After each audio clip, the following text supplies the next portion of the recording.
బులెటిన్లో breaking news చూస్తున్నాం. ప్రకాశం బ్యారేజీని బోట్లు ఢీకొన్న ఘటనలో కుట్రకోణ ఉందన్న దానిపై పోలీసులు ఇప్పుడు దర్యాప్తు చేస్తున్నారు. ఇరిగేషన్ అధికారులు ఇచ్చిన ఫిర్యాదుతో పోలీసులు ఇద్దరిని అదుపులోకి కూడా తీసుకున్నారు. అయితే సురాయిపాలెంకు చెందిన రామ్మోహన్, గొల్లపూడికి చెందిన ఉషాద్రిని అరెస్ట్ చేశారు పోలీసులు. నేడు కోర్టుకు హాజరుపరచబోతున్నారు. పోలీసుల ప్రాథమిక దర్యాప్తులో కీలక విషయాలు బయటపడ్డాయి. 40 నుంచి 50 టన్నుల బరువుతో ఉన్న బోట్లు బ్యారేజీని ఢీకొట్టినట్లుగా గుర్తించారు. అందుకే అంత బలంగా ఉన్న బ్యారేజీ సైతం దెబ్బతిందని ఇరిగేషన్ అధికారులు చెబుతున్నారు.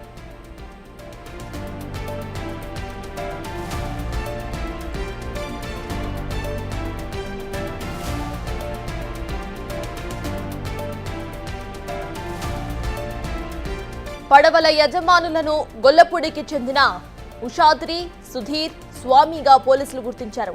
3 పడవలు ఉషాద్రి పేరుపై రిజిస్ట్రేషన్ అయి ఉన్నట్లుగా ప్రాథమికంగా తేల్చారు. ఇక మరో 2 పడవలు సుధీర్, స్వామి పేర్లపైన రిజిస్ట్రేషన్ అయి ఉన్నట్లుగా నిర్ధారించారు. బ్యారేజీని ఢీకొట్టిన 3 పడవలు ఉషాద్రివేనని పోలీసులు చెబుతున్నారు.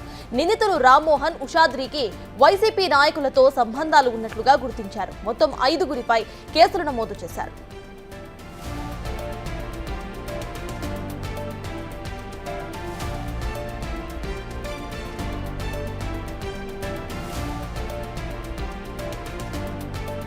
గత ప్రభుత్వ హయాంలో ఈ బోట్లు ఉద్దండరాయునిపాలెం వైపు ఉండేవని, మళ్లీ అటు నుంచే వెళ్లేవని, అయితే గత కొద్ది రోజుల ముందే వీటిని గొల్లపూడి వైపు తెచ్చి ఉంచారని, వారం క్రితమే ఎందుకు ఇటువైపు వచ్చాయి అనే సందేహాలు ఇప్పుడు ప్రజల్లో కూడా ఎదురవుతున్నాయి.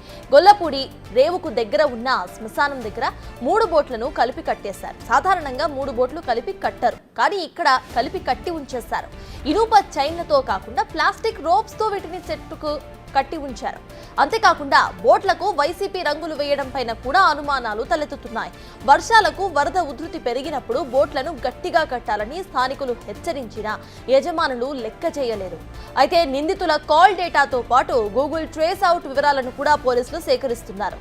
2022లో రామ్మోహన్ భారీ స్థాయిలో బోట్ల ద్వారా ఇసుక తవ్వకాలు జరిపాడు అనే ఆరోపణలు సైతం ఉన్నాయి.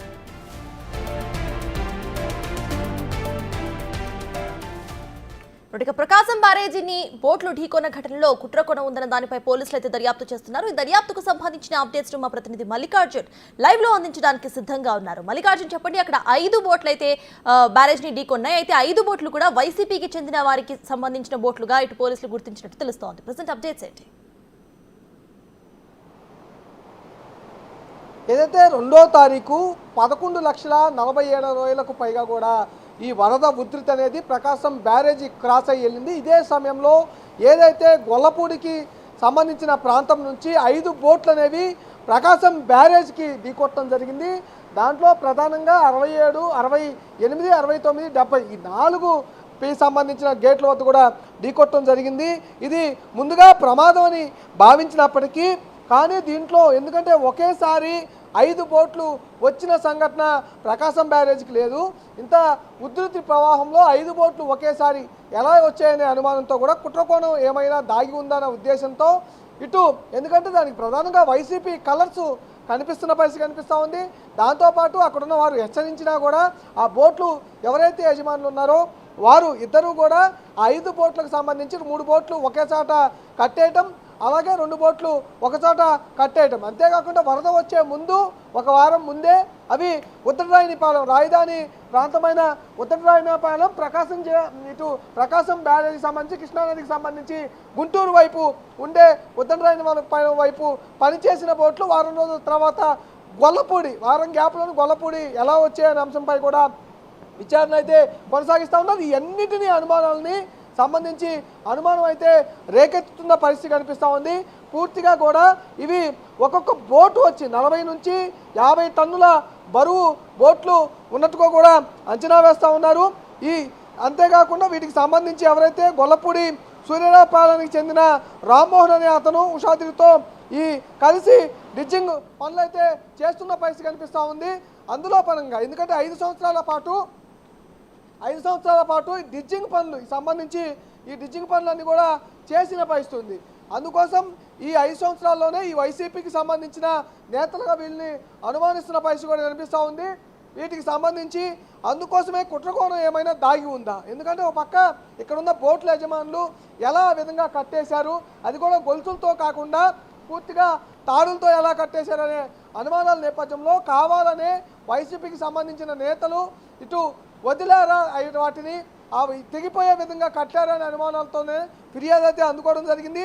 అదే కోణంలో అన్ని కోణాలతో పోలీసులు 1 టౌన్ పోలీసులు ఫిర్యాదు అందిన వెంటనే గొల్లపూడి వెళ్ళటం, అక్కడున్న ఈ బోట్లు ఎవరైతే ఉన్నాయో వాళ్ళని అనుమానితులుగా అదుపులో తీసుకొని విచారించడం అయితే జరుగుతూ ఉంది. అంతేకాకుండా వాళ్ళకి సంబంధించిన కాల్ డేటాలు ఎవరెవరితో మాట్లాడారు, ఎవరెవరు మాట్లాడిన సందర్భంలో వైసీపీ నాయకులు ఎవరైనా ఉన్నారా, ఈ కోణంలో బోట్లకు సంబంధించి వదిలే కోణంలో ఎవరైనా మాట్లాడారనే కోణంలో కాల్ రికార్డ్స్ అయితే తెప్పిస్తూ ఉన్నారు.